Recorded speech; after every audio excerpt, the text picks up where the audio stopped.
Do you need an electrolyte supplement? And how much sodium or electrolytes should you even be supplementing in the day? Salt, salt, salt. It's all the rage, but no one's really telling you actually what you need, and I'm here to break it down for you today. That was all weird. That should be the intro. So electrolyte supplements are primarily composed of salt or sodium, which is simply similar to your table salt or what you might be adding to your food or finding in your processed foods across the day.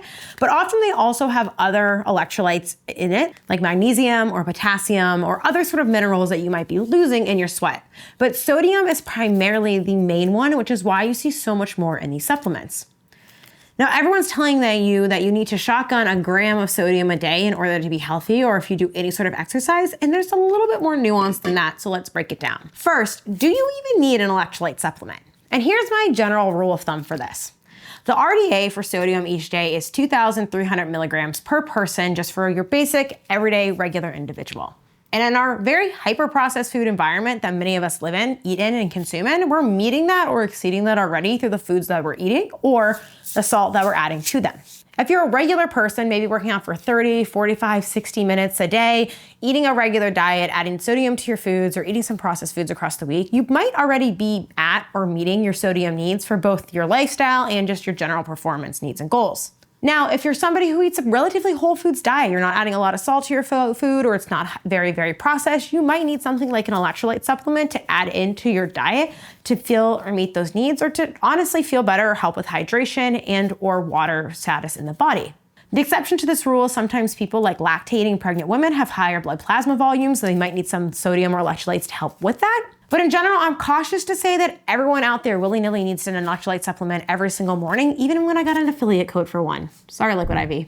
The truth is, if you're getting enough sodium from your diet, you don't need to supplement with these unless you have additional needs, low blood sodium and or other clinical needs that might need that, or you're a person in a population that might benefit from it from temporarily, such as athletes and highly active individuals. When you are more highly active and or an athlete, your daily sodium needs can go up to 3, 4, 5, 6,000 milligrams of sodium per day.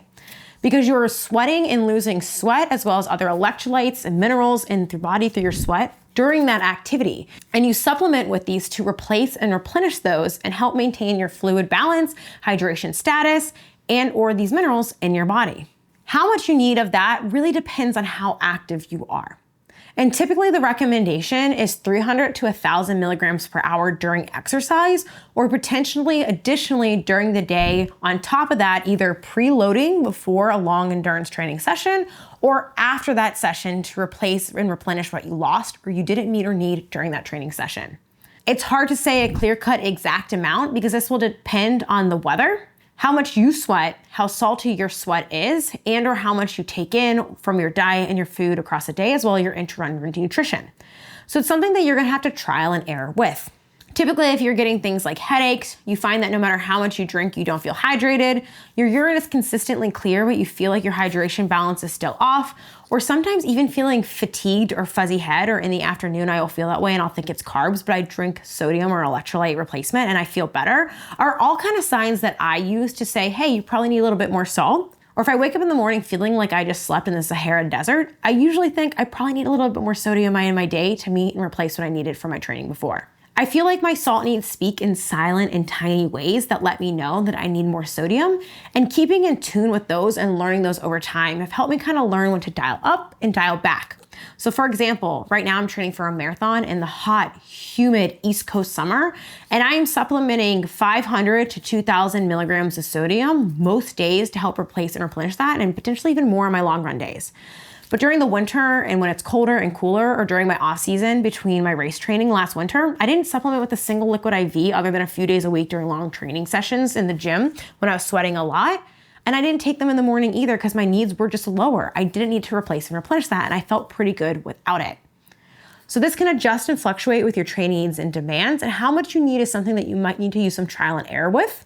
But if you have any pre-existing conditions or clinical conditions such as high blood pressure and or changes in blood sodium levels that you've seen peak up in your blood test, make sure to always bring this up with your doctor before you take an electrolyte supplement that you might not need. Most regular people don't need to be taking a gram a day. but you might need a little bit of supplement in supplementing these during your activity or daily lifestyle. And that's why a variety of products can help you meet your needs as well. There's not one individual of these that will help you do this best. You might need 300 milligrams in a workout session, 500, or 1,000. It really depends on how hard you're working, how heavy you're sweating, and what you're getting in across your day and your nutrition. Electrolytes shouldn't be that controversial, but man, the affiliate codes really rack up the funds. I got a whole $3 last month from Liquid IV from you guys shopping, so thank you very much.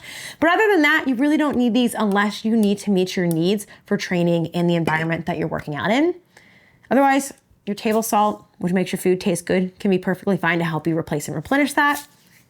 Or if you're working out in hot and humid conditions, you might need to add it in as well. If you guys found this helpful, I'm gonna link here for you a free nutrition resource. It's just my macro calculator. It helps you figure out how much you need to eat each day. Nothing fancy, not related to electrolytes or salt at all. Just a free resource that I know that you might be interested in because you clicked on this video and it's clear that you're interested in nutrition. Otherwise, thank you guys for being here. Make sure you hit that subscribe button so you don't miss out on my next video. Otherwise, I'll catch you on the next one.